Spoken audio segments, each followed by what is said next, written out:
सर्वव्यापी तू प्रचंड महाकाय, आदिशक्ती तू नरमुंड मालाधार, तुझ्या विना जीवनास अर्थ साकार, महाकाय तो सगुण निराकार. ओम नमः शिवाय.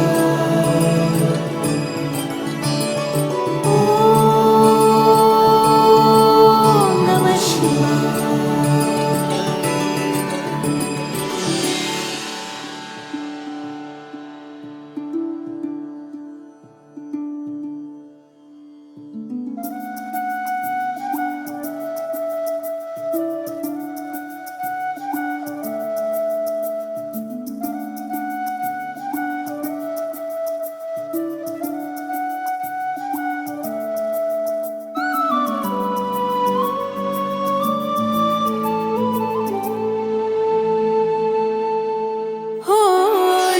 शक्ती तुझ लान, तुझ चरणी माता, तूच माझा पितान, तूच माझी माता. तुझ्या चरणी लीन व्हावे हे आदि देवा, परब्रह्म तूच तुझ एक सूर ठावा. शंभू शंकरारी तुझ पायी